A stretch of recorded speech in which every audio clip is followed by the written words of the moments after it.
L'avenir, l'importance, la pertinence, l'efficacité et les limites de la médecine traditionnelle africaine. Vous le savez très bien, et là nous sommes au Cameroun.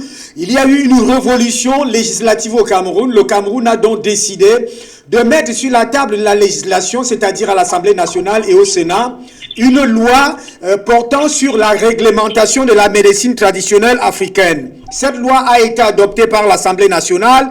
Elle a été admise par le Sénat et elle a été justement ratifiée par le président de la République, dont aujourd'hui c'est juste le texte d'application qui manque. En fait, il est déjà même aussi en route pour que la médecine traditionnelle au Cameroun puisse être exercée concomitamment avec la médecine que l'on dit médecine classique ou médecine conventionnelle.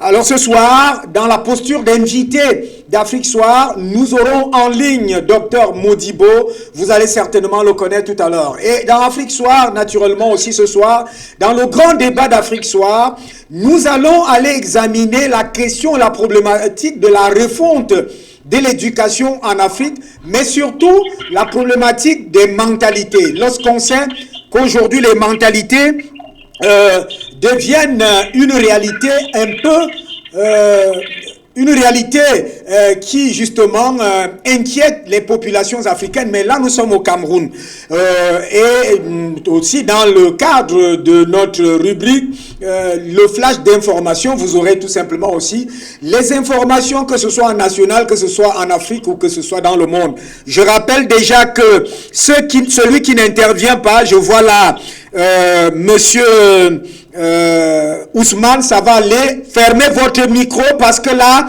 vous allez nous créer des dégâts à l'antenne. Merci. Il n'y a que Dr Modibo qui doit intervenir ici sur le plateau. Dr Modibo, bonsoir et bienvenue. Bonsoir GMS, Afrique Soir. Bonsoir les leaders du panel. Merci, c'est vous qui êtes sur le panel. Alors, on vous voit là, vous êtes déjà sur notre petit écran. Qui est Dr Modibo lorsque on vous voit sur notre petit écran? Si vous parlez de vous, qui est Dr Modibo? Oui, je suis Dr Modibo, chercheur, thérapie, spécialiste et coordonnateur de la région de l'Ouest au pôle médecine africain, ministère des Arts et de la Culture. Ah, voilà. Je comprends que vous avez certainement cette posture officielle. On va prendre une petite transition pour revenir sur le plateau tout à l'heure et régler un certain nombre de choses. À tout de suite.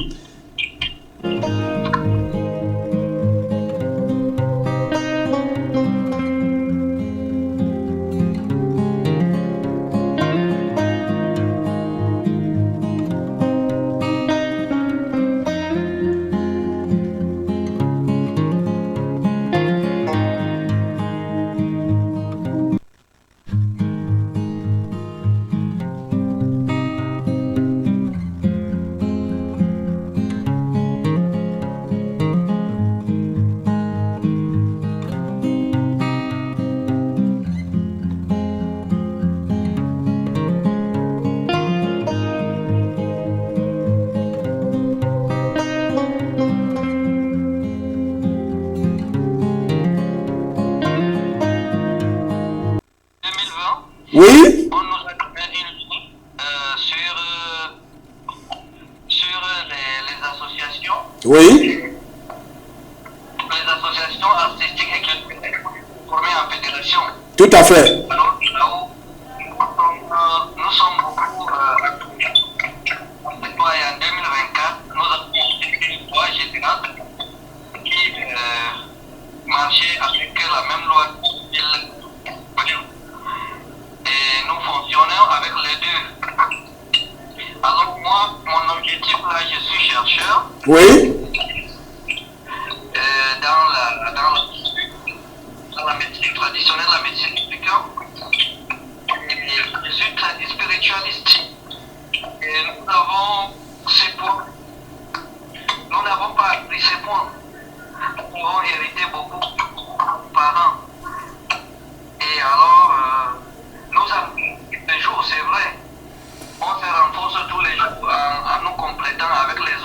Oui. Et commençant d'abord par la coopération du nord au sud, de l'est à l'ouest, par les séminaires et l'appui aussi des autorités administratives qui sont Oui.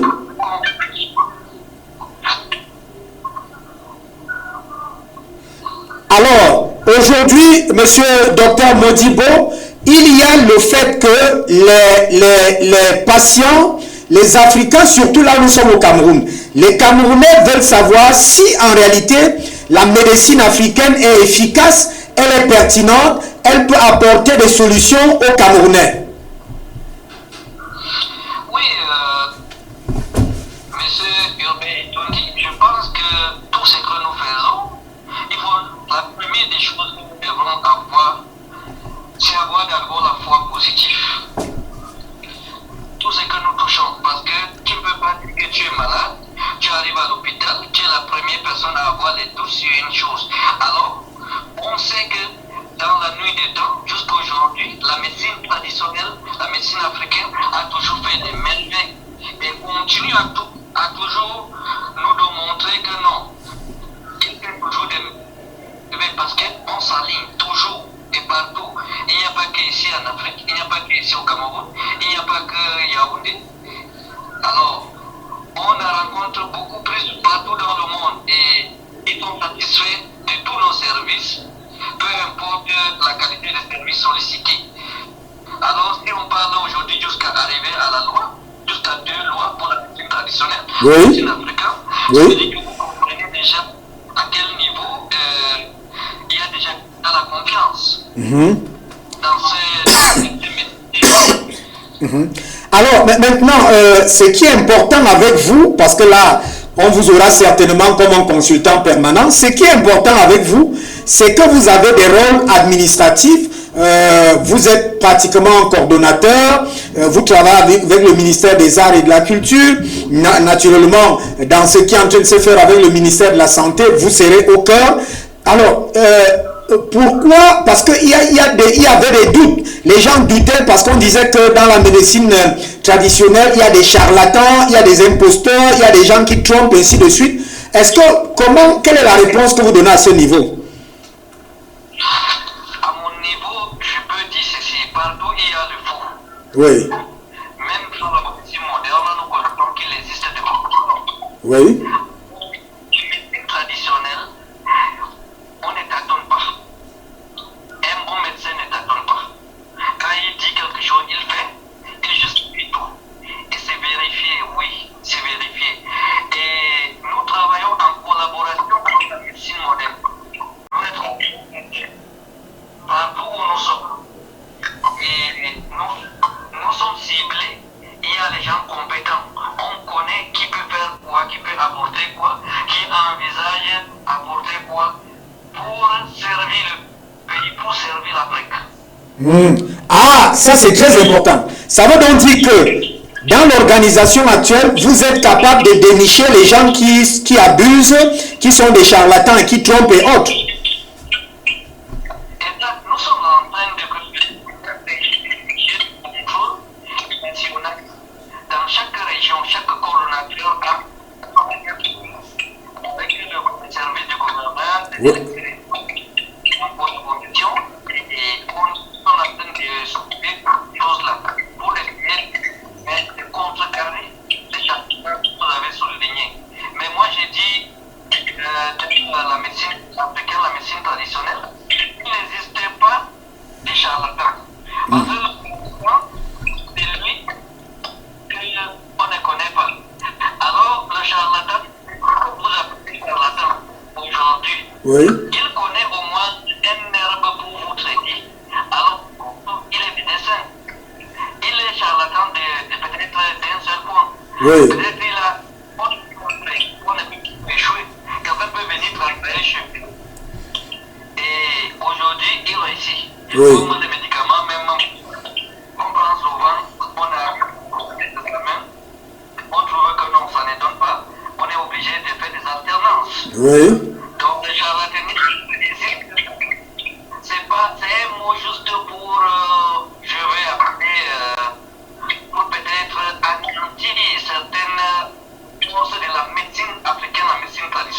Vous connaissez le combat que nous menons avec la médecine moderne.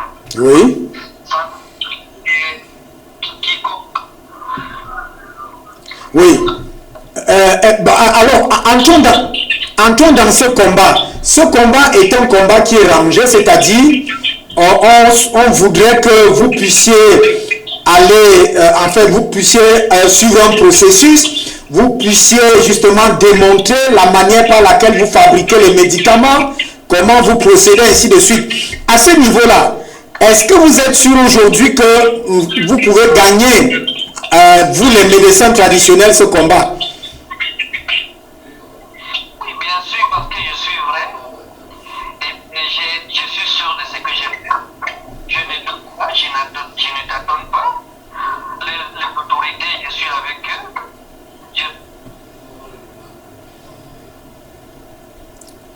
Oui, allô, monsieur. Et alors, pour ces...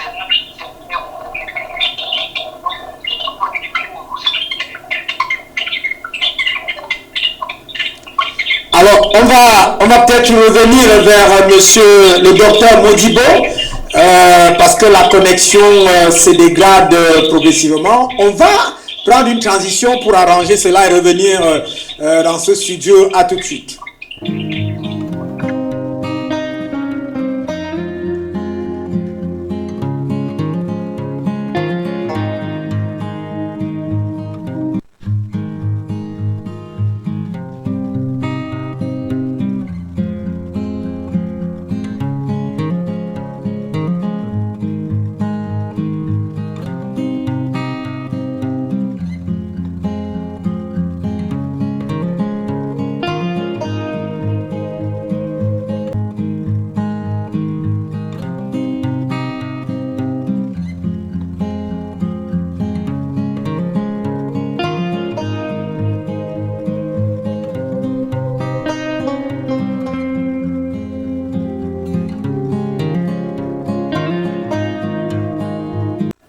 Retournons sur ce plateau avec le docteur Modibo, c'est l'invité d'Afrique Soir. Il nous a déjà dit qu'il est justement l'un des responsables qui fait le tour au plan national. Il fait la coordination, il travaille avec le ministère de la Santé, le ministère des Arts et de la Culture, et que d'ailleurs ils ont réfléchi et fait des séminaires sur la nouvelle loi qui réglemente la médecine traditionnelle au Cameroun, et que dans cet espace de la médecine traditionnelle, le mot charlatanisme est un mot qui entre dans le combat qu'il est aujourd'hui entre la médecine conventionnelle, dite conventionnelle, et la médecine traditionnelle. Alors, nous étions en train de lui poser la question de savoir quels sont les éléments, quels sont les atouts que vous avez aujourd'hui pour fonctionner selon la loi qui a été mise en place au Cameroun. D'abord, nous sommes organisés par les groupes d'associations dans chaque arrondissement. Oui. On commence par l'arrondissement. Dans les arrondissements, on cible les chefferies traditionnelles. Oui. Parce que les chefs traditionnels sont les premiers détenteurs de savoir. Oui. Soit matériel et immatériel. C'est là où on part prendre les informations à la base pour revenir construire maintenant le niveau national. Parce que nous voulons construire la médecine d'après la loi de 2020, la médecine africaine, la médecine traditionnelle en fédération, comme la FECAFOR. Ok. C'est pour cela qu'actuellement, nous sommes en train de travailler. Nous avons un fichier national. Chaque région a un coordonnateur à la tête de chaque région qui rencontre un coordonnateur national. Nous avons un pôle médecine et pharmacopée africaine au musée national, à la galerie 12. Oui. Quand vous allez arriver là, c'est là. Et nous avons deux pôles que l'État nous a donné, pôle de détenteur de savoir immatériel et les droits divinatoires. Oui. Le premier pôle, le deuxième pôle maintenant, c'est ce dont je venais de vous dire, pôle médecine et pharmacopée africaine, qui porte presque toutes les variantes des deux pôles et qui est même beaucoup plus sollicité. Et c'est là où je suis coordonnateur personnellement. Oui. Et j'ai beaucoup aimé la politique de M. Bidon Bat, le ministre des Arts et des Cultures. Tout à fait. Qui a pensé pour qu'on ait Et après, nous avons eu une deuxième loi. Alors, j'encourage les acteurs des arrondissements, des départementaux et régionaux jusqu'au niveau national. Oui. On ne peut pas dire que dans la médecine, il y a des charlatans. Il faut d'abord arriver à toucher la réalité au bout du doigt avant de dire qu'il existe X ou Y ou Z. Alors, et vous savez, même dans la médecine moderne, il y a souvent des choses qu'on vous donne, on dit que bon, il fallait ça, il fallait ça, il fallait ça.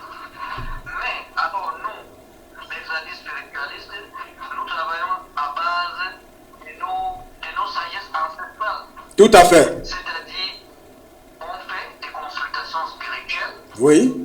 Quand quelqu'un me vient avec un examen médical, on essaye de regarder, de faire comparaison avec les examens qu'il a eu. On fait asseoir maintenant un résultat, on voit est-ce qu'il y a, avant de savoir, parce que tu peux parfois traiter le naturel alors que c'est le spirituel. Parfois, tu traites Le spirituel, naturel, tout à fait. Alors, il faut essayer de regarder de tous les sens pour avoir de bons résultats et pour gagner le terrain et pour faire donner la voix à la médecine africaine, la médecine traditionnelle. Alors là, ça c'est une très bonne organisation. Vous voyez, là on est très informé parce qu'en principe le grand public n'a pas ces informations. Je rappelle que notre Afrique Soir est sur live streaming, c'est-à-dire vous aurez le lien. Ça se suit ici en national, en Afrique et même un peu partout dans le monde parce que c'est ça la vision de JMS Afrique TV et ça c'est vraiment un bravo pour cette organisation. Alors, par rapport à cette organisation, quels sont les défis, quelles sont les difficultés que vous rencontrez pour faire cette organisation à soi, cette base nationale? Oui, les difficultés que nous rencontrons d'abord à la base. Oui. Avec les autorités, on n'a pas de problème. Parce que quand on demande une note chez une autorité, ils nous donnent à partir des lois qui nous ont été données. Oui. Alors maintenant, rester avec peut-être les praticiens à la base, les parler, oui. sensibiliser. C'est beaucoup plus la sensibilisation. Bon, nous maîtrisons un peu le système et nous nous forçons et parfois on ne baisse pas les bras, les bouches à l'oreille, avec notre marche. C'est beaucoup plus bien et on n'adapte pas beaucoup de moyens de communication, mais c'est beaucoup plus de bouche à l'oreille avec les notes de l'administration centrale que nous déposons partout dans les chefferies. À la base, nous commençons beaucoup plus dans les villages, oui. Les chefferies traditionnelles. On est bien collaboré avec. Donc voilà le système. Mais les difficultés sont souvent les gens qui ne veulent pas comprendre, comme vous avez tout à l'heure souligné, mais au fond, quand on les explique, ils comprennent. Et ensemble, on s'assoit, on essaye de construire une force plus solide. Oui. Alors, dites-moi un peu, docteur, on va déjà vers la fin de cet entretien. De toutes les manières, JMS Afrique TV vous est ouverte. Hein. Vous pouvez faire les émissions en ligne par live streaming comme ça. Vous pouvez venir sur le plateau quand vous avez le temps pour des émissions. Hein. Les espaces sont là, c'est ouvert. Est-ce que vous pouvez nous expliquer un peu, parce que vous avez parlé de l'art divinatoire tout à l'heure. Il y a des gens qui regardent ça négativement et d'autres qui regardent ça positivement. Et il y a eu aussi un débat même à l'Assemblée nationale lors de l'adoption de cette loi. C'est qu'il y a des gens qui, naturellement, ont des vertus pour soigner. Alors, on se demande comment ces gens qui ont les vertus pour soigner traditionnellement peuvent expliquer ces vertus. Qu'est-ce que vous expliquez dans ce genre de situation? L'art divinatoire, c'est d'abord un système de voyance. Un système de recherche de savoir et de diagnostic. Et vous savez, sans Tout à fait. Si un diagnostic est mal fait, on ne peut pas avoir des résultats escomptés. Oui. Alors, tous ceux qui nous disent qu'ils ne sont pas dans la bonne voie, qu'ils ne veulent pas se voir, c'est pas moi, c'est pas toi, M. Hilbert, c'est pas GMS Afrique Soir. Oui. Je pense que c'est quelque chose depuis la nuit des temps qui Oui. existait. Tout à fait. Qui fonctionne aujourd'hui. On ne doit pas s'accrocher sur les ondits pour dire que non. Il dit qu'il n'aime pas, je ne dois pas faire. Si tu sais que ce que tu fais est rentable et peut servir le Cameroun, peut servir l'Afrique, peut servir le monde, il faut juste tenir bon. Vous savez, même Jésus, même Mohamed a été combattu.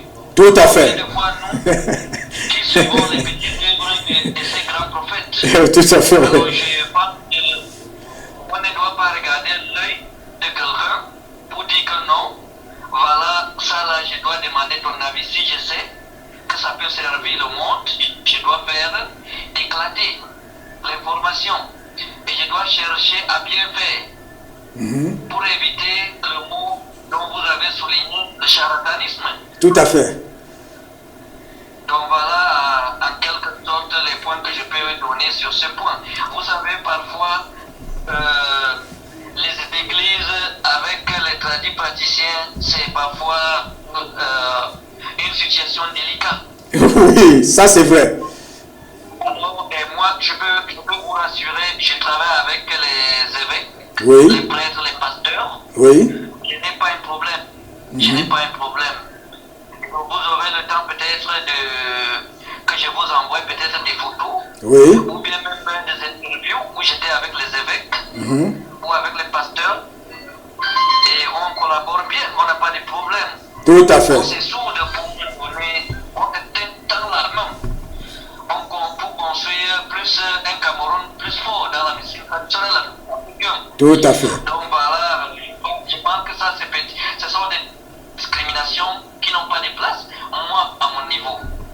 Et que je ne trouve pas des tiraillements là. Je pense que toute personne qui fait quelque chose, ça a été déjà fait dans la nuit des temps. On ne doit pas dire que non, c'est Dr Modibo qui veut nous imposer.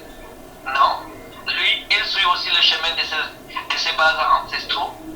Et il marche aussi selon les dons qu'on l'a assigné à la base. Moi, je vous ai dit d'abord naturellement, je n'ai pas appris la médecine traditionnelle, j'ai hérité du côté de mon grand-père, Oui. du côté de ma mère, et c'est ça que je suis en train d'éclater. Et je vous ai dit que j'apprends tous les jours, je découvre tous les jours. Tout à fait. Dans les mystères. Donc voilà ce que je peux souligner en quelques mots.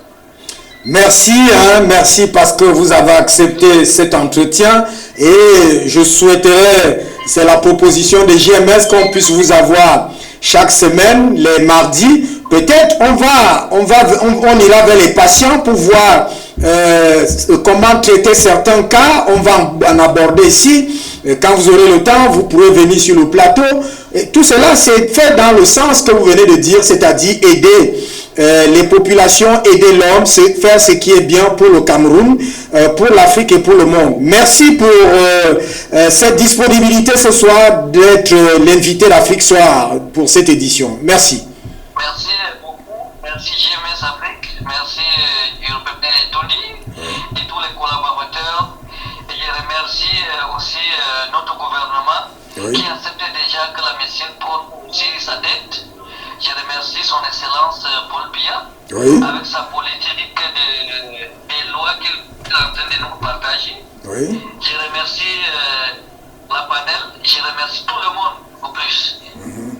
Merci. À la semaine prochaine pour notre entretien avec justement l'approfondissement de l'importance, l'efficacité, la pertinence actuelle de la médecine traditionnelle africaine qui est déjà réglementée au Cameroun, qui a toute une loi, et vous êtes un acteur central. D'ailleurs, vous êtes un coordonnateur national dans l'une des branches dont installées au niveau du musée national. Merci infiniment et on va se retrouver à la semaine prochaine pour un autre entretien. Merci. Merci, béni. Bye bye. Alors, merci. Ça, c'était l'invité d'Afrique Soir. Je vous laisse donc, après l'invité d'Afrique Soir, je vous laisse juste derrière avec le flash d'information. Le flash d'information est présenté par Nadège Beyala, qui se bat depuis un certain temps. C'est elle qui gère ce département d'information. Et dans son flash d'information, on a justement au Cameroun la préparation de la fête de l'unité, jour J-7 aujourd'hui. Les partis politiques sont en branle-bas. Les associations de la société civile se réunissent. C'est le triangle national qui se prépare donc à la fête de l'unité. C'est une information majeure dans ce flash d'information. Et naturellement aussi à l'étranger, on a d'autres informations. Je vous laisse avec Nadège Beyala pour le flash d'information. On va se retrouver après pour le débat d'Afrique Soir à partir de 20h. A tout de suite, mesdames et messieurs.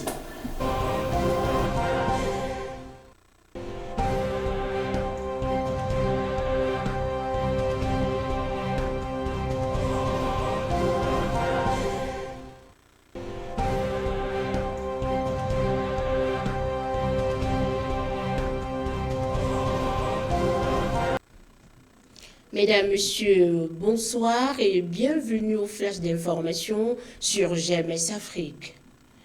Ouvrons ce bulletin d'information avec les examens officiels au concours d'entrée en 6e et le commande entrant se sont déroulés ce jour. Les candidats au concours d'entrée en 6e et au commande entrée en examen ont affronté depuis ce jour les épreuves écrites de ces examens de la session 2025 sur l'ensemble du territoire national. Le ministre des Enseignements secondaires, Pauline Nalouva, a effectué le tour de quelques sous-centres d'examen de la ville de Yaoundé. Objectif, s'assurer du bon déroulement des épreuves et du respect scrupuleux des dispositions de la police générale des examens. Fête de l'unité, jour J-7, branle-bas chez les partis civils.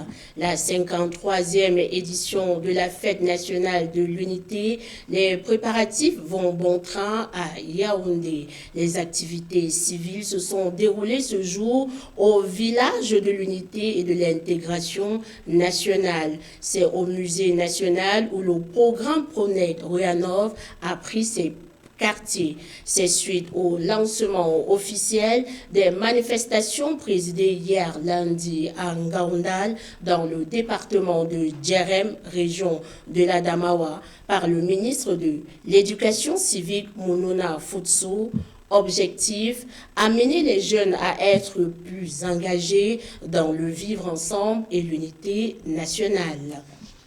Réunion préparatoire des responsables des partis politiques tenue ce jour en prélude de la Fête nationale de l'unité. Les responsables des partis politiques représentés au Parlement et retenus pour participer au défilé civil de la 53e édition de la Fête de l'unité ce 20 mai 2025 à Yaoundé ont tenu une dernière réunion préparatoire ce jour à partir de 14h dans la salle de conférence de la préfecture de Yaoundé, présidée par le préfet du département du Fondi, Emmanuel Mariel Didon.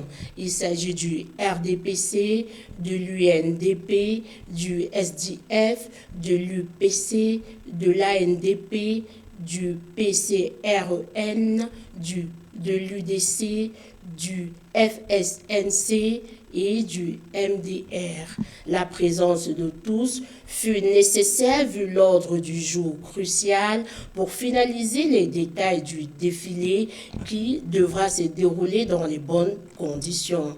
Cependant, il est à noter que le mouvement de la Renaissance du Cameroun ne figure pas parmi les partis politiques dont on ne pourra pas défiler à Yaoundé. Parlons de toute autre chose dans ce flash d'information à l'étranger. Djibouti, projets cruciaux pour l'Afrique, énoncé par le nouveau président de la Commission de l'Union africaine. Un peu moins d'un mois après sa prise de fonction, le nouveau président de la Commission de l'Union africaine a présenté hier les grands axes de son mandat et ses priorités. Il s'agit bien sûr de l'ex-ministre des Affaires étrangères de Djibouti, Mahmoud Youssouf, qui succède au Tchadien Moussa Faki Mahamat. Hier, face à la presse, à Addis Abeba, Mahmoud Ali Youssouf a évoqué de nombreux chantiers, à commencer par celui de la paix et de la guerre au Soudan et a fustigé les attaques survenues ces derniers jours à Port-Soudan, la capitale provisoire. Mahmoud Ali a également abordé la question épineuse du financement de l'Union africaine ainsi que la mise en œuvre de la zone de libre-échange africaine dans un contexte de guerre commerciale avec les États-Unis. Aujourd'hui, le commerce intra-africain représente 18% des échanges sur le continent. Au Mali, le Conseil national de transition opte pour la loi d'annulation des chartes des partis politiques. Le Conseil national de transition nommé par les militaires a opté pour le projet de la loi annulant la charte des partis politiques qui crée par ce biais leur dissolution. C'est avec 130 voix pour et 2 refus que les membres de l'organe législatif ont opté pour le projet supprimant au Mali la charte des partis politiques. La semaine dernière déjà, la junte malienne avait suspendu les activités des formations politiques, invoquant une raison d'ordre public. Cependant, l'abrogation de cette loi ne met pas en cause l'existence des partis politiques, mais s'inscrit dans une volonté d'arrêter leur prolifération, car le Mali compte environ 300 partis politiques officiellement enregistrés. Toutefois, l'opposition malienne remet en cause cette analyse, trouvant en le gouvernement le moyen de dissoudre définitivement les partis politiques. Les leaders sont en vent debout et ont organisé à Bamako les conférences de presse et manifestations pour refuter cette dissolution masquée et exigent le retour à l'ordre constitutionnel. Mamadou Ismaïla Konaté, avocat malien et ancien ministre de la Justice, qualifie cette mesure de coup d'État juridique, forfaiture politique, car c'est une réforme, ce n'est pas une réforme, mais plutôt un rap. Enfin, en sport, Coupe d'Afrique de moins de 20 ans, les 4 demi-finalistes connus. Coupe d'Afrique des Nations de moins de 20 ans en Égypte. Après les 4 rencontres disputées hier, on a désormais le tableau des demi-finalistes. Et par ricochet, les 4 sélections qui représenteront le continent africain à la Coupe du Monde de moins de 20 ans qui se tiendra au Chili du 27 septembre au 19 octobre de cette année, à savoir le Nigeria qui a battu le Sénégal à l'issue des tirs au but. Le Maroc, quant à lui, a invincé par 1-0 la Sierra Leone. L'Égypte, pays hôte du tournoi, s'est sorti de son duel face au Ghana par des tirs au but. Après des pénaltys, vainqueur. Enfin, l'Afrique du Sud s'est imposée 1-0 face à la République démocratique du Congo. C'est la fin de cette édition, mesdames, messieurs. Merci de votre attention. Je vous laisse accompagner d'Afrique Soir qui se poursuit.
Afrique Soir, place au débat. Le débat de ce soir, nous campons ce soir sur la refonte, la nécessité de la refonte de l'éducation au Cameroun et dans la plupart des pays africains, parce que dans la plupart des pays africains, on a vu que le système éducatif est devenu très très fragile, parce que en réalité, ce ne sont pas les réalités, si je dois me répéter, locales et nationales qui sont mises au devant, mais c'est plutôt des réalités importées, des réalités d'ailleurs, et il y a donc pratiquement une énorme inadéquation entre les acquisitions du savoir, entre les connaissances que l'on a pratiquement à l'école, de l'école primaire, de la maternelle à l'université, et les pratiques, par exemple, en principe, pour transformer le milieu. Je prends un exemple comme ça. On vous parle de la géographie de l'Europe alors que vous êtes au Cameroun, vous êtes en Afrique. Est-ce que c'est la géographie européenne ou asiatique qu'on devait mettre en priorité au lieu de mettre la géographie, c'est-à-dire nationale camerounaise par exemple, ou nationale africaine, ou dans chaque pays africain? Voilà des paradoxes en réalité qui jonchent pratiquement les processus et les cursus d'éducation, où en réalité les méthodes, les pratiques, les livres, les ouvrages sur le continent africain et naturellement au Cameroun. Et beaucoup ont dit que l'école est venue ailleurs. On est parti d'une école qui était une école musclée, soudée, approfondie, à une école qu'on a dit une école simplifiée, une école facile et haute. Et aujourd'hui, en réalité, on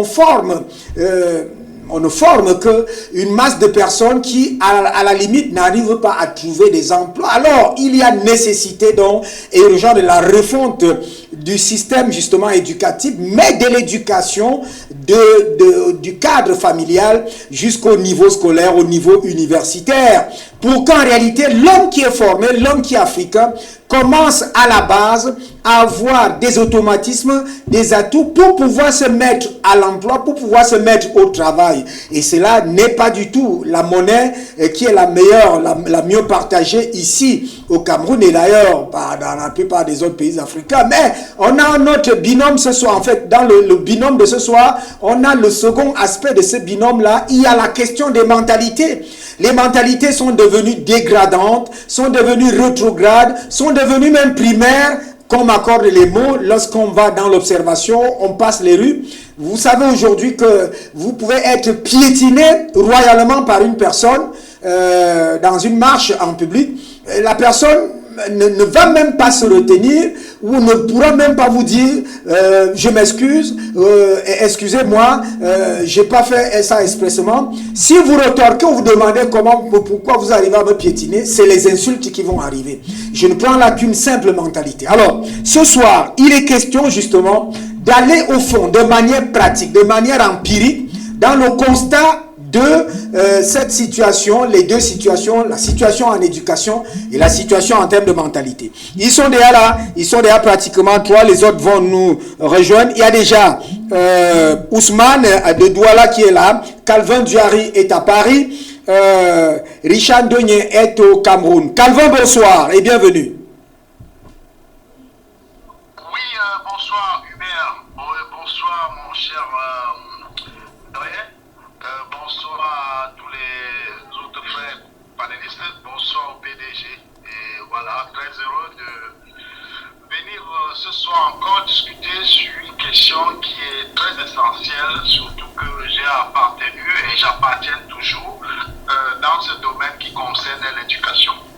Merci à vous, vous êtes à Paris. Je rappelle que vous êtes directeur de publication d'Afrique sur scène.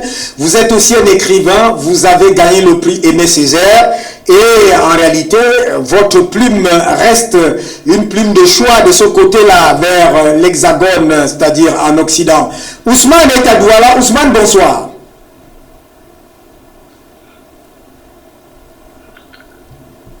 Ousmane est à Douala. Ousmane, bonsoir. Alors, Richard est à Yaoundé. Richard Dogné. Richard, bonsoir.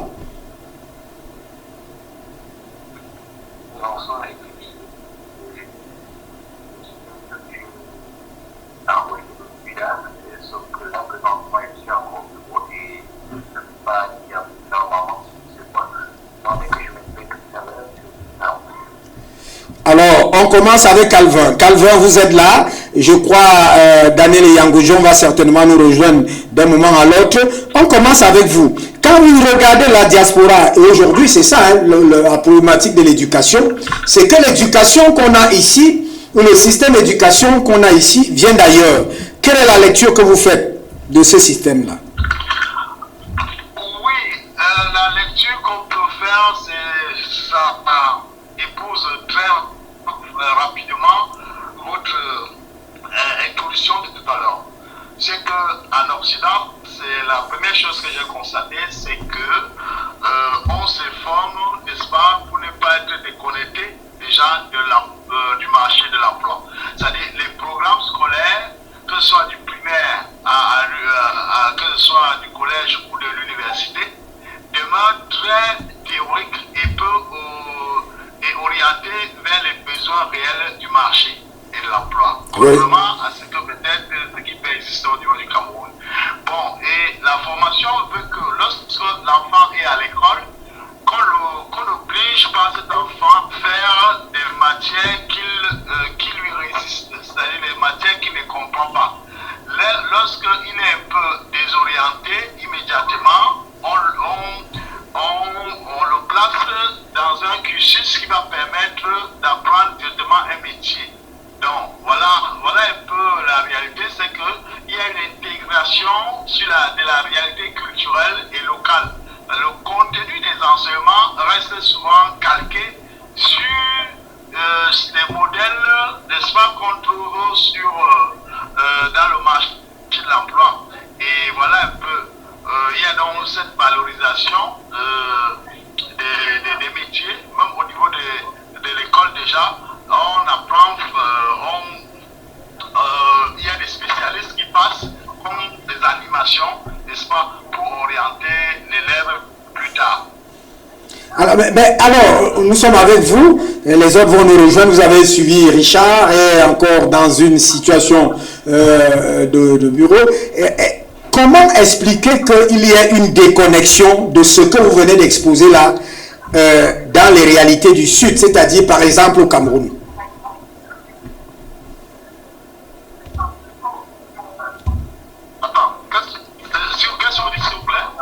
Je dis ceci, vous venez d'exposer là que au niveau par exemple de l'Hexagone, au niveau de l'Europe, au niveau de l'Occident, les programmes cadrent immédiatement à partir du primaire avec les débouchés vers l'emploi. Mais quand vous regardez votre pays, par exemple le Cameroun, quel est le constat que vous faites? Oui, le constat, c'est toujours le contraire de ce que j'ai pu constater ici. Le constat d'abord, c'est que il existe un écart flagrant entre déjà les compétences enseignées et qui sont très souvent livresques et les exigences concrètes, par exemple, des entreprises qui recherchent aujourd'hui des profils autonomes. Il y a des techniques qui sont adaptées. Donc, c'est ce que vous avez dit déjà au début, là, il y a une inadéquation qu'on permet la capacité des jeunes à s'insérer normalement, professionnellement. Bon, on verra aussi que le contenu des enseignements, si je veux me répéter, reste souvent calqué sur des modèles qui sont occidentaux. Oui. Et qui sont hérités d'un modèle hérité de la colonisation, avec peu de valorisation des réalités qui sont les nôtres africaines ou bien de notre culture africaine. Donc, on continue d'enseigner une histoire, par exemple, vous avez dit tout à l'heure, une géographie, une histoire du monde dans laquelle l'Afrique est marginale ou caricaturée. Oui. Des concepts qui sont souvent abstraits, sans lien avec le vécu quotidien de nos élèves. Cela crée normalement une aliénation culturelle et une perception selon laquelle le savoir valide vient toujours d'ailleurs. C'est ça. L'éducation devrait au contraire ancrer l'élève dans son identité tout en ouvrant au monde. Bon, aussi, s'il faut peut-être ajouter encore, je parlerai de l'insuffisance des compétences pratiques et entrepreneuriales, toujours. Je retiens toujours ça. Parce que peu d'écoles intègrent des compétences pratiques telles que aujourd'hui l'artisanat, j'ai écrit sur ça, de la formation professionnelle, l'agriculture moderne, la gestion du projet ou l'entrepreneuriat. Donc passer normalement dans les économies environnement informel, comme nous l'avons vu autrefois ici, et auto-entrepreneurial, ces savoir-faire sont essentiels. Donc, le système éducatif forme donc majoritairement des aspirants dans un monde qui exige des créateurs d'activités. Or, vous avez vu, j'ai fait un article qui est resté célèbre dans les réseaux il y a 2 mois, quand je voyais à Douala des docteurs d'université qui étaient en train de réclamer les salaires. Moi, je les avais fustigés dans un article resté très célèbre. C'est encore sur les réseaux, vous pouvez le trouver. Il dit, mais comment est-ce que vous qui devez être là pour créer des... On ne peut pas avoir le doctorat et dire, maintenant qu'on vous trouve encore un travail, vous devez créer le travail. C'est vous qui devez créer les activités et employer les gens. Vous vous amassez là avec les tenues sur le corps, mais il y a des choses que vous ignorez de vous-même. Donc, le retard dans l'intégration aussi des outils numériques. Vous voyez que jusqu'à présent, en Afrique, il y a des zones qui ne sont pas encore connectées. Donc, nous sommes à l'aide de la révolution numérique. Donc, les écoles camerounaises et africaines accusent un retard important dans l'usage de cette technologie de l'information et de la communication. Donc, très peu d'élèves encore ont accès à l'initiation de ces outils-là. Donc, voilà. Donc, pourtant, les technologies transforment déjà tous les secteurs. Il y a la santé, il y a les finances, la culture même. Donc, il faut former ça. Former sans les outils numériques, c'est former un monde qui n'existe plus. Et il faut donc exposer les élèves à un double handicap. Ça expose les élèves lamentablement. Voilà. Donc, c'est ça. Donc, il y a aussi cette absence de la pensée critique et normalement de la citoyenneté. Vous avez dit tout à l'heure que quand vous passez quelque part, quelqu'un peut vous piétiner et il continue son chemin sans vous dire dans des esprits. Il y a actuellement une affaire qui chauffe dans la société où un parent serait allé poignarder un enfant de 5 ans. C'est ça le problème. L'éducation, il semble-t-il, il a été paumé avant d'aller se venger. Donc l'éducation, c'est trop centré sur la mémorisation et la restitution mécanique des savoirs. Alors qu'il faut qu'on puisse non seulement avoir cette pensée pratique, mais là, mettre justement des règles sur le terrain de la vie. Alors, Pascal, merci. Pascal Oya vient de nous retrouver là. Je sais que c'est une thématique justement très prisée par Pascal. Pascal, bonsoir. Pascal, bonsoir. Nous sommes là au cœur de cette thématique, la nécessité de la refonte de l'éducation. Mais nous avons dit qu'on procède de la méthode par laquelle on voudrait d'abord faire les constats. Pour vous, quel est le constat aujourd'hui des manquements, des limites ou de la situation de l'éducation au Cameroun?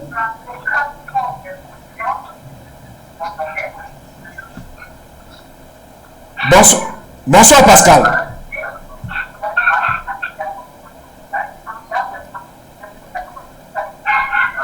Alors là, je vois Pascal en ligne et il est avec nous, mais je ne l'entends pas. Peut-être... Pascal, bonsoir. Pascal Oya, bonsoir.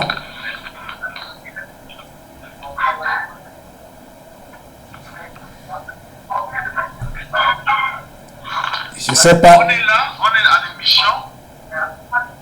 Je vois Pascal. Alors, Calvin, vous allez reprendre. Je ne sais pas si vous apercevez aussi Pascal, parce que je l'aperçois dans le repérage là, mais... Le modérateur n'est pas là. Oui, le modérateur n'est pas là et ce que vous dites là, vraiment, je suis tout à fait d'accord avec vous. Je suis tout à fait d'accord avec vous parce qu'on regarde notre système éducatif. Notre système éducatif, comme je le disais, c'est depuis des années. Vous regardez les autres. Non, vous regardez les autres et les autres sont passés déjà à autre chose. Ce qui fait que nous aussi, on a des problèmes également aussi.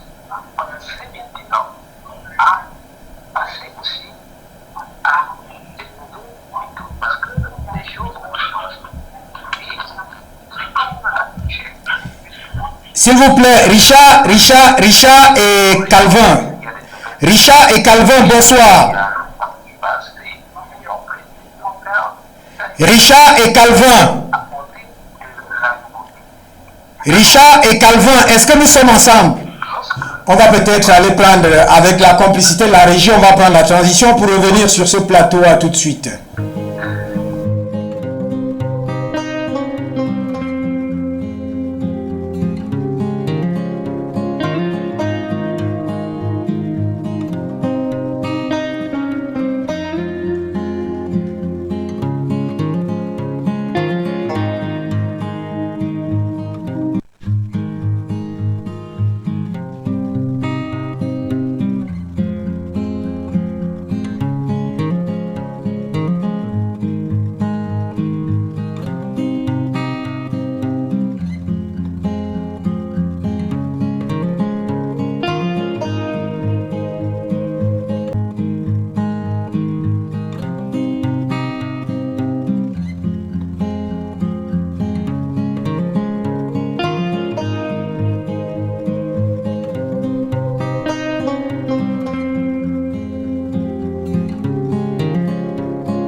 Retour donc sur ce plateau, je crois que les conditions pourront être idoines pour qu'en réalité on puisse prendre ceux qui sont là en ligne avec nous. Daniel Yangojon, bonsoir. Bonsoir, monsieur le directeur. Alors, tout à l'heure, il y a eu peut-être des problèmes de connexion et des réseaux. Nous étions en train de parler de la refonte de l'éducation, et des mentalités. Et nous avons, en préparant l'émission tout à l'heure, ce qui a été donné, c'est qu'on parte des constats. Quel est le constat qu'on fait de la situation de l'éducation aujourd'hui au Cameroun et le constat qu'on fait des mentalités? Et nous avons déjà abordé avec Calvin Diary depuis Paris. Il a été seul naturellement parce que Richard ne pouvait pas intervenir. Il a dit, Pascal Oya venait d'arriver, je l'ai relancé à 2 reprises, c'était un problème de réseau. Alors, quel est le constat que vous faites aujourd'hui de l'urgence de la refonte de l'éducation, parce que j'ai introduit tout à l'heure en disant que c'est une éducation presque extravertie qui ne favorise pas les réalités locales, qui ne favorise pas l'insertion locale, qui ne favorise pas les besoins locaux, où, je le disais à l'introduction, on va aller prendre la géographie de l'Europe pour venir enseigner aux Camerounais, on va aller prendre la géographie de l'Asie pour venir enseigner aux Camerounais, ce n'est pas mauvais, mais la priorité devrait être ces réalités-là. Quelle est votre lecture et le constat que vous faites par rapport à cette situation de l'éducation? Monsieur le directeur, mon discours, certainement, à un moment donné, va peut-être devenir redondant. Mais je ne vais pas hésiter à le livrer. Monsieur le directeur, quand on dit qu'on est un État, ça veut dire qu'on est indépendant. Est-ce que le Cameroun est indépendant? Réponse non. Vous n'avez pas de monnaie. Vous avez 11 accords, vous appelez ça accords de coopération, qui vous lient, qui vous empêchent d'exploiter, de vous approprier vos biens. Alors écoutez bien, la colonisation c'est une constitution. C'est une constitution qui fait que quand je t'impose ma monnaie, je t'inculque une mentalité qui font que toi-même, même quand je vais partir, tu ne pourras pas faire ta monnaie. Je t'impose un programme, je mets un logiciel dans la tête qui fait que toi-même, même quand je vais rentrer chez moi, oui. C'est la différence entre colonisation et occupation. Oui. L'occupation, il faut nécessairement être sur place. Tout à fait. Colonisation, à un moment je suis sur place, après je peux rentrer chez moi. J'ai laissé sur place un programme qui fait que vous n'allez suivre que ce que j'ai laissé. Nous ne sommes pas indépendants, monsieur. Alors ici, ce qu'on appelle les services de base de l'État, l'éducation, l'agriculture, la sécurité, et j'en oublie peut-être un 5e, c'est sur ça que s'appuient ces 11 accords de coopération. C'est sur ça que ça rime. L'éducation, c'est-à-dire le programme scolaire, je ne veux pas dire ça, appeler ça éducation. La déséducation. Ah, la déséducation, là c'est grave. Oui. La colonisation déséduque, désacadémise, déscientifise, déspiritualise. C'est ça, c'est ce programme que nous avons. Regardez bien tous vos partis politiques. Il y en a 363, plus 370, qui parlent dedans de monnaie. Qui parlent dedans des 11 accords de dits de coopération. Qu'est-ce qu'un politicien? C'est un constructeur, un bâtisseur d'État. Alors vous ne parlez pas des choses comme ça qui bâtissent l'État, qui construisent les fondamentaux, les fondations de l'État. Vous voulez construire un État. Nous n'avons plus depuis longtemps ce qu'on appelle l'éducation nationale. On n'en a plus. On a un programme d'instruction.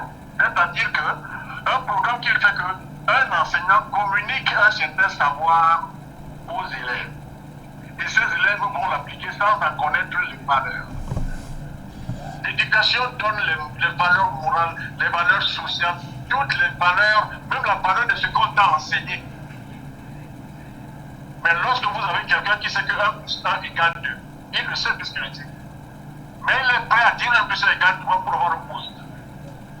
Il est prêt à bafouer ce qu'il a appris pour avoir une nomination. C'est-à-dire donc il est instruit, mais il n'est pas éduqué. Il n'a pas la culture de son parcours. Donc, ici vous comprenez donc tous les pays qui se sont dit indépendants. Nous avons la Chine, nous avons beaucoup de pays comme ça. Ils se sont d'abord refermés sur eux-mêmes. C'est ce que je viens de vous dire. Ah oui, tout à fait. On appelle en anglais une analyse au SWOT. Oui. Vous ne l'avez jamais fait. Donc, l'éducation que vous avez, vous écoutez vos programmes. Lutte contre la pauvreté. Écoutez vos programmes. C'est-à-dire qu'il y a une sémantique qui manque d'ambition.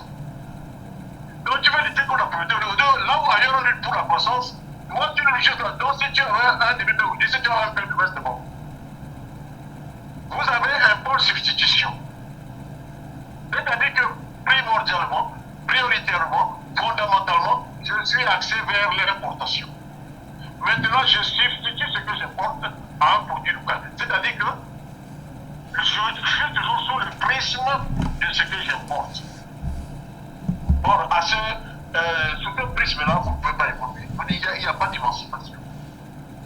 Il faut donc ce que Enrique Dussel a fait en Amérique latine. Je vous l'ai toujours dit. Nous ne sommes pas indépendants. Et moi, dans mon concept, mon tableau que j'ai créé sur l'édition que je prépare, Oui. l'indépendance, c'est quoi? Ce sont plusieurs cases dans un tableau. La première colonne, on est d'abord libre au départ. Tout à fait. Après, il est occupé, son territoire occupé comme pour certains pays, et parfois colonisé. Maintenant, colonisé, il lutte pour faire partie du colon. On peut dire ça décolonisation. Mais la décolonisation n'est pas l'indépendance. Ne confondez pas. Dans l'étape de la décolonisation, c'est une étape transitoire entre la colonisation et la vraie indépendance. Oui, oui. C'est dans cette étape que l'on fait tout le, qu'on appelle ça, tout l'état des lieux, quoi. Parce que le colon n'a pas forcément apporté que du mal. Le colon va voulu des choses ici, des valeurs, des savoirs ici qu'il a venu chez lui. Peut-être que lui aussi en venant ici, vous a laissé certains savoirs. On se les approprie dans la phase de décolonisation. Donc on fait tout un programme et on fait ce qu'on appelle la finalité, c'est donc développer ce qu'on appelle une philosophie décoloniale. À partir de cette philosophie décoloniale, on entre maintenant en indépendance. Avec toute la charge de l'histoire de vos ancêtres, de vos traditions, dont je dis que ce n'est pas ce qu'on fait là aujourd'hui. Ce que le colon a aussi apporté de bon, ce qu'il n'a pas apporté de bon, on fait cet état des lieux, Oui. et on tamise, et on amène maintenant vers l'indépendance. Si vous permettez, L'indépendance maintenant. et Daniel Yangodjon, On appelle... Daniel, si vous permettez, avec votre permission, vous prenez là, justement, le cœur de cette émission, ce que l'occidental a apporté de bon et ce qu'il a apporté de mauvais. Je ne sais pas, est-ce que vous pouvez un peu nous faire l'esquisse pour qu'on comprenne, parce que vous venez de dire là, vous êtes parti du fait que dans la colonisation, il n'y a pas de souveraineté, il n'y a pas de liberté, et donc on est obligé, ad vitam aeternam, de suivre les pas du maître. Mais maintenant, quand vous arrivez à dire qu'il y a des choses bonnes et il y a des choses mauvaises, comment vous schématisez ça? Bon, je vais vous dire, toute rencontre a ses enseignements. Même les plus mauvaises rencontres.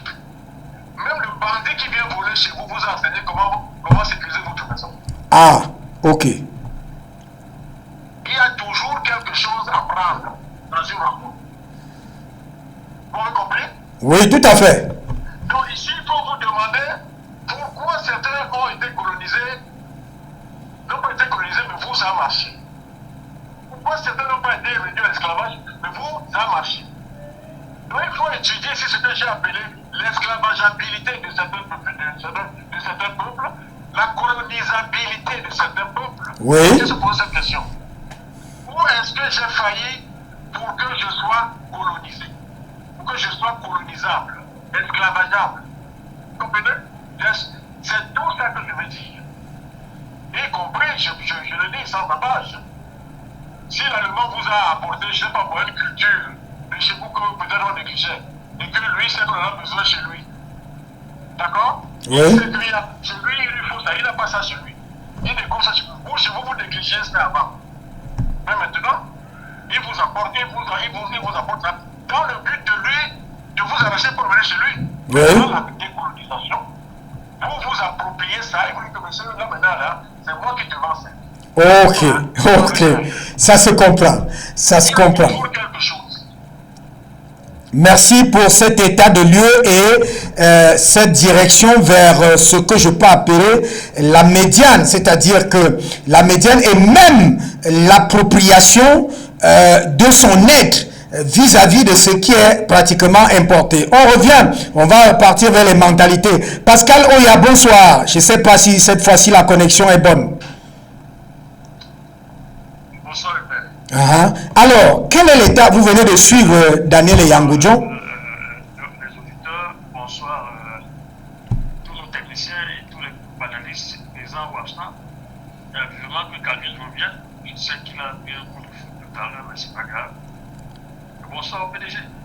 Merci à vous Pascal. Non, il n'a pas pris un coup. Il n'arrive pas à comprendre la réalité que quand vous êtes là, tous les micros sont ouverts sur l'antenne et sur la régie et sur le plateau. Si vous engagez une causerie, ça va directement sur le plateau, ça ne va ailleurs, nulle part ailleurs. Donc, c'est une compréhension qui doit être faite. On est déjà passé par là. Nous sommes là sur la problématique du jour, c'est-à-dire l'éducation. Quel est le constat que vous faites? Merci déjà pour le sujet, très grand sujet d'ailleurs. Je crois que cela explique pour personne que ce que M. Yango nous disait tout à l'heure est un masterclass de ce que nos politiciens, je pourrais dire, doivent désormais même s'efforcer d'appliquer s'ils veulent vraiment être des politiciens efficaces. C'est-à-dire quoi? C'est-à-dire que à partir du moment où on vous nomme, excusez que je fasse une analogie qui est parallèle à ce qu'on entend. Allez-y, Pascal. On vous nomme. Vous êtes dans un quartier quelconque de la République. Vous vous mettez à célébrer une nomination. On vous a seulement nommé. En fait, même on peut vous nommer et on vous défait ou on vous démet moins de 24 heures plus tard. Donc, je dis ça pour dire quoi? C'est pour dire qu'il y a des moments où on se remet totalement en question par rapport à ce qu'on a devenu. Comment vous pouvez expliquer, pour rester dans le sujet de l'éducation dont on parle? Oui. Comment vous pouvez expliquer qu'on soit dans un pays qui hier était environ avec 1000 licenciés, à peine 1000 licenciés dans les années 60 ou 70. Je dis licenciés, je parle de niveau académique maintenant. Et qui aujourd'hui on se retrouve à plus de 35 000 à 50 000 licenciés. Donc des universitaires.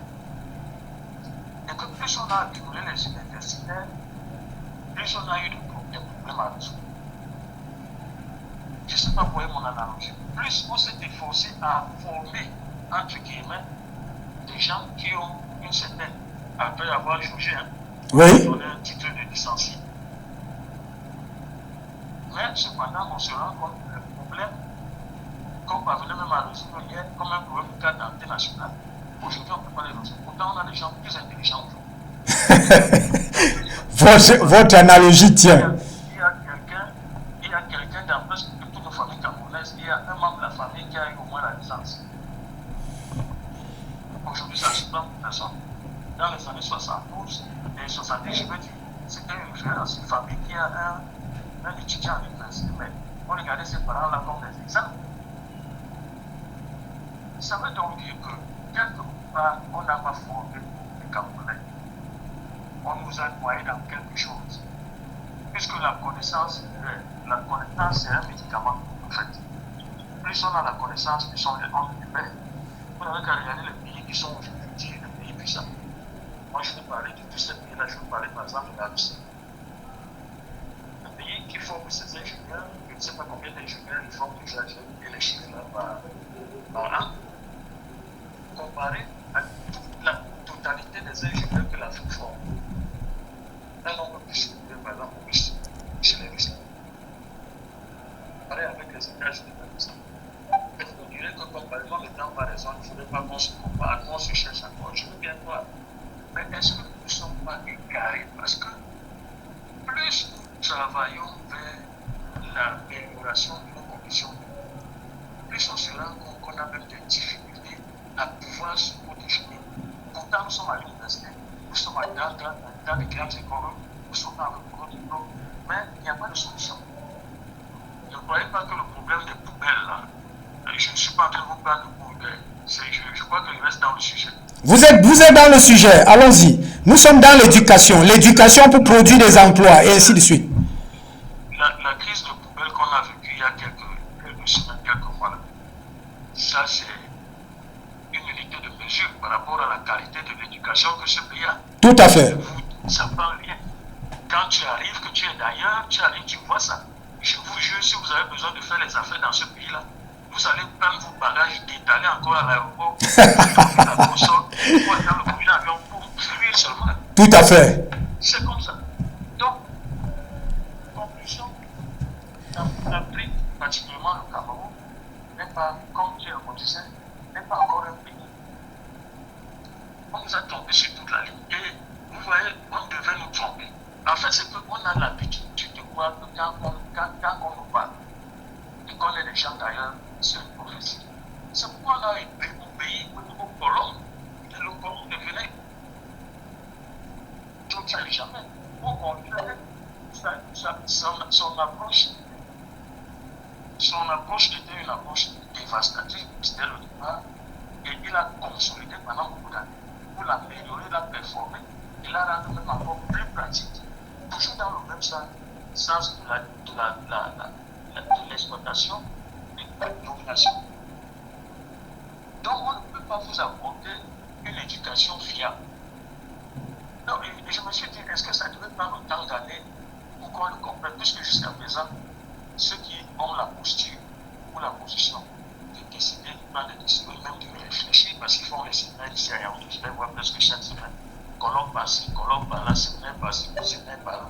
Mais tu ne vois jamais ce que ça produit. Dire cela n'est pas être antipatriotique, c'est réalité. Ça ne produit jamais. Et ça ne produit jamais pourquoi? Parce que copter des propos, des gens qui sont dans leur époque. On s'est dit que plus on va parler comme eux, on va s'habiller comme eux, on va se comporter comme eux, et on va avoir les mêmes résultats qu'ils ont. Or, nous, on n'a pas de colonie. Eux, ils ont des colonies. Alors, vous êtes en train, Pascal Oya, juste pour vous relancer, vous êtes en train de nous dire que le problème aujourd'hui de l'éducation, c'est le fait qu'il y ait eu des impositions extérieures, c'est ça? Bien sûr, c'est l'héritage. Le résultat qu'on voit là, c'est l'héritage de ce qu'on nous a imposé. Et nous-mêmes, par ailleurs, on s'est accaparé cet héritage avec fierté même. Puisque comment vous pouvez expliquer que quelqu'un sort de l'ENAM, par exemple, il a été formé, il sort de l'ENAM, il est sur le terrain, et que, a priori, ce soit des intentions, par exemple, à détourner les fonds publics. Parce que quand on a une bonne éducation, il y a des déviances qui ne riment même pas avec le cerveau. Tout à fait. Ça ne peut même pas arriver. Ça ne peut pas arriver. Prenez les gens qui ont vraiment fait, je ne dis pas que beaucoup de Camerounais ont fait l'école, je vous le conseille. Mais si vous avez vraiment fait l'école de façon assidue, vous n'avez pas triché. Quand on vous parle, vous avez du répondant. Deux, quand on vous demande de donner un papier, vous donnez quand même, vous pouvez être jusqu'au vous donnez quand même un papier ou vous dites quelque chose, on va lire ce que tu dis. Et toi, c'est ça l'éducation, ça t'apporte tous ces éléments-là. Mais si vous avez hérité d'un système déjà, on a été braqués. Les gens qui viennent ne viennent pas pour te renforcer, ils ne viennent pas. Tous ces mots-là, aujourd'hui, déjà en 2020, 2021, on devait se rendre compte qu'on s'était égaré dans le pays, arrêter toute cette économie-là, de commencer à zéro. Mais le problème alors maintenant, puisqu'on nous a braqués avec une fausse éducation, pour recommencer à zéro, ça va être des bagarres passées. Les luttes d'intérêt parce qu'il n'y a pas un objectif commun. On se donne des objectifs, mais ça ne peut pas être commun parce que les autres, par rapport à leur éducation, ne peuvent pas comprendre que quand on se donne des objectifs, c'est des sacrifices qu'on fait. J'ai commencé tout à l'heure par parler de l'oncle qui, on a dit, désormais, cher ministre, l'annonce est sortie à la radio. Les gens sont venus fêter. Vous ne verrez pas ça dans beaucoup de pays. Parce qu'il y a un suivi. Toi, on a nommé, tu dois travailler. Et il y a tous les mois, peut-être tous les 3 mois, il y a un conseil ministériel pour que tu fasses le bilan de ce que tu as fait les 3 derniers mois. Mais quand tu es donc dans un environnement comme celui-là, où il n'y a aucune censure, on te dit que tu es nommé, on te dit l'article 2, c'est fini. C'est fini. Les gens savent, il y a même un budget pour leur donner à manger à boire. Alors que tu n'avais pas encore commencé à travailler.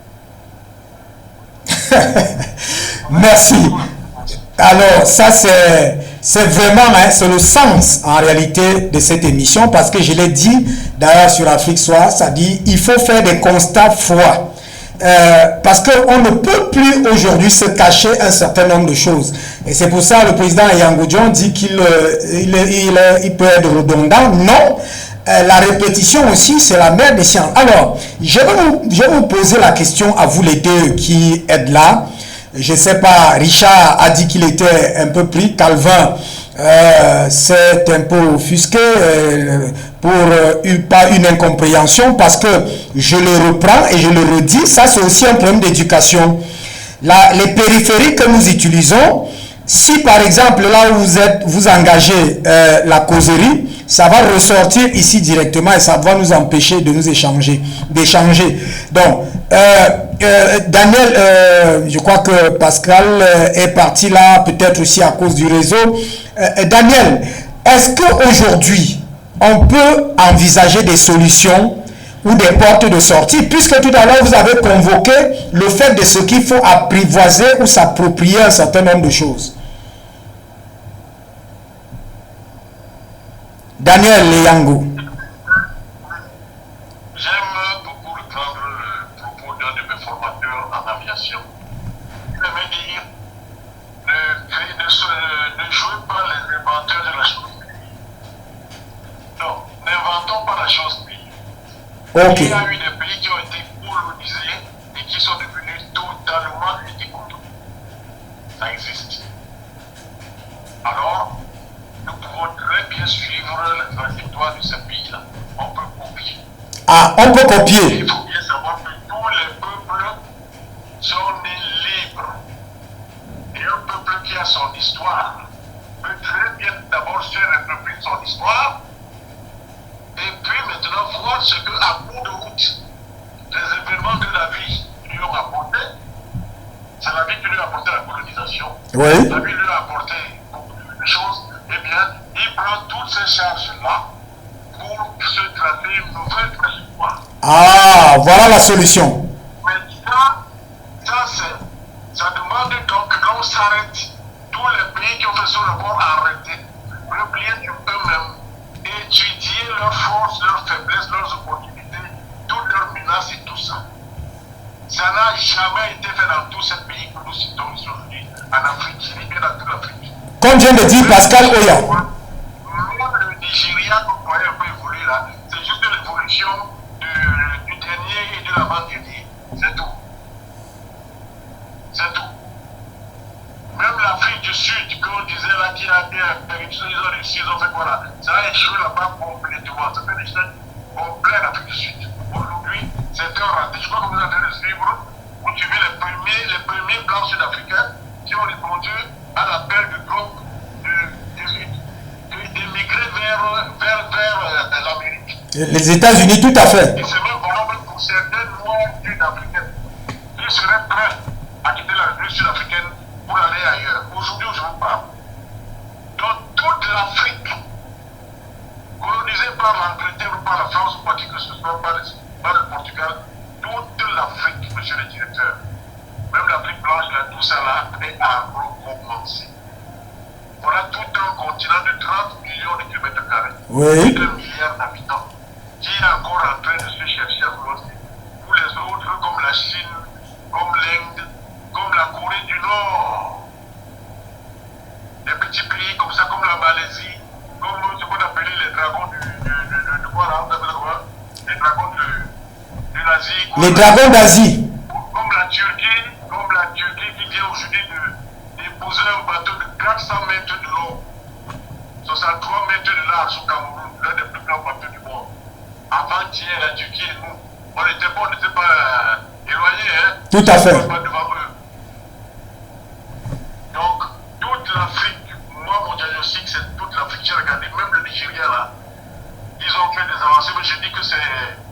différence entre le dernier et l'avant-dernier.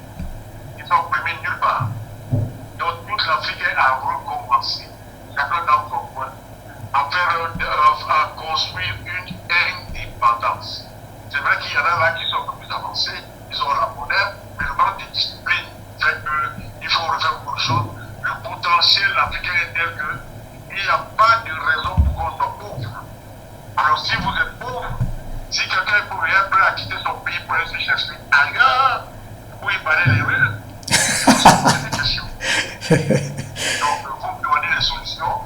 Les solutions, comme l'a dit, les solutions, le sujet est vaste, elles existent, puisque d'autres l'ont fait. Ça aurait été très compliqué si aucun pays n'en était sorti. Oui. Je vous reprends toujours l'exemple de Enrique Dussel, un modèle académique. Académique dans son sens le plus large, c'est-à-dire qu'avec observation, expérimentation, conclusion. Toute conclusion est toujours contingente. Une conclusion n'est jamais un acte définitif dans la connaissance. La connaissance est dynamique. Oui. La conclusion d'aujourd'hui ne peut être valable demain. Mais la démarche d'aujourd'hui qui a mené à cette conclusion sera toujours valable en tant qu'élément de prise en compte de la conclusion du moment. Donc voilà ce que je peux, comme un enseignant, de façon purement empirique et académique, que je peux vous délivrer ce soir à tout respect. Merci beaucoup à vous. On a déblayé le chemin de l'éducation. Vous avez fait le constat très très ferme et catégorique de ce que la colonisation, l'imposition, le diktat étranger a justement apprivoisé toutes les capacités, les possibilités, les énergies, les intelligences, les a orientés dans un canevas, en fait, dans une restriction qui a été mise selon ses volontés, ses desiderata, et qu'aujourd'hui, en réalité, pour en sortir, il faut prendre ce qui est positif et justement se l'approprier et se réinventer soi-même, et que c'est possible puisque d'autres pays dans le monde l'ont fait. Vous avez aussi fait le constat, Pascal et toi, avant vous, Pascal et vous, avant vous, Calvin Diary, que ce qui est fait justement aujourd'hui au Cameroun, par exemple, c'est en déphasage avec les besoins réels de transformation de la société, d'employabilité, c'est-à-dire de création d'emplois, alors qu'en réalité, on devrait tropicaliser l'éducation. On n'a pas beaucoup parlé des mentalités, on va certainement y revenir, mais Pascal a évoqué les mentalités en prenant l'exemple, le parallèle même de ces poubelles, en faisant savoir que la question même des poubelles est une question de mentalité. Il a pris cet exemple en disant que quelqu'un qui en réalité voit la poubelle, le bac à ordures, mais il jette les ordures par terre, c'est une question de mentalité. Je vous remercie pour cette émission Afrique Soir de ce soir. On va certainement se retrouver demain parce qu'on va vers la célébration des 20 ans, des 53 ans de l'unité. Mais en principe, est-ce qu'on peut célébrer l'unité sans arranger, sans en fait balayer ou sans aller vers cette indépendance, cette souveraineté, cette autonomisation effective que nous sommes en train de conjuguer ici? Voilà une problématique majeure. Merci à vous, merci à Calvin Diary depuis Paris, Richard Ndoé qui est à Yaoundé, qui n'a pas pu intervenir. Merci à Pascal Oya qui est avec nous. On a à la fin de ce programme. On va certainement se retrouver demain pour adopter encore plus la modalité, c'est-à-dire méthodologique, c'est-à-dire quand nous parlons des sujets ici, on veut aller d'abord dans les constats, parce que parfois c'est souvent aérien quand on prend des théories. On fait des constats, on élabore des solutions comme vous avez fait tout à l'heure, parce que l'exemple de Pascal sur les poubelles est un exemple de ce que on ne peut pas en réalité avoir un bac à ordures qui est devant vous, mais vous versez la poubelle par terre. Mais il y a un problème de mentalité. Et il y a des exemples comme ça et des exemples comme ça. On va dans la célébration donc de l'unité. Mais est-ce qu'on va rester dans cette unité avec des mentalités de poubelle? Point d'interrogation. On va se retrouver demain. Merci à vous, Pascal. Merci à à Daniel, merci à Richard, merci à Calvin. On va se retrouver demain pour une autre édition d'Afrique Soir. Madame, salut, monsieur, bonsoir.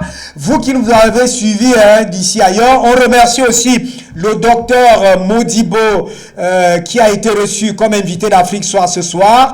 Justement, lui qui est un coordonnateur national d'une branche justement adoptée par le gouvernement pour légiférer sur la médecine traditionnelle. Il a d'ailleurs évoqué ce conflit des réalités qui sont importées d'ailleurs et qui veulent s'imposer dans la médecine traditionnelle, et à ce niveau, ça ne peut pas marcher. Madame, salut, monsieur, bonsoir. Bien des choses au président directeur général,